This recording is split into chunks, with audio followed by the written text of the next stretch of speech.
Since this administration wants to gaslight us and we are going to see zero accountability for Epstein because we know that the majority of our government is on that list, I thought it was important to bring up the allegations that were put against Donald Trump by 13-year-old Katie Johnson. And I'm going to read directly from the court documents. Remember, she dropped this case because she was afraid for her life.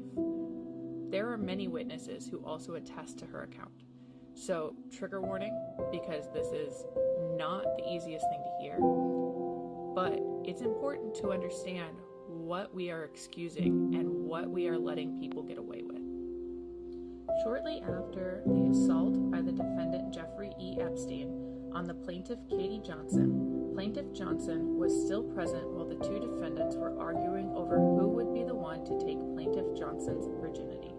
The defendant, Donald J. Trump, was clearly heard referring to defendant Jeffrey E. Epstein as a Jew bastard as he yelled at defendant Epstein that clearly he, defendant Trump, should be the lucky one to pop the cherry of Plaintiff Johnson. The third and final assault by the defendant Jeffrey Epstein on the plaintiff Katie Johnson took place after Plaintiff Johnson had been brutally and savagely raped by defendant Trump.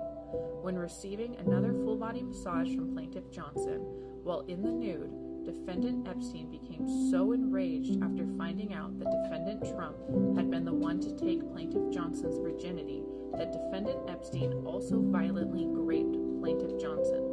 After forcing Plaintiff Johnson to disrobe into her bra and panties while receiving a massage from plaintiff, defendant Epstein attempted to enter Plaintiff Johnson's back cavity with his member while trying to restrain her. Plaintiff Johnson attempted to push defendant Epstein away, at which time defendant Epstein attempted to enter Plaintiff Johnson's front cavity with his member. This attempt to brutally rape Plaintiff Johnson by defendant Epstein was fully repelled by Plaintiff Johnson, but not before defendant Epstein was able to achieve climax.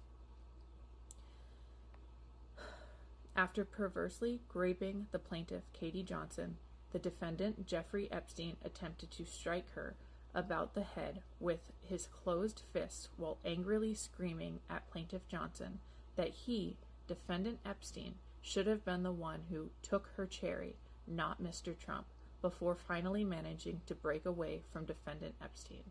The plaintiff, Katie Johnson, was fully warned on more than one occasion by both defendants, Donald Trump and Jeffrey Epstein, that were she ever to reveal any details of the rape and physical abuse that she suffered as a slave for defendant Trump and Epstein, the plaintiff Johnson and her family would be in mortal danger.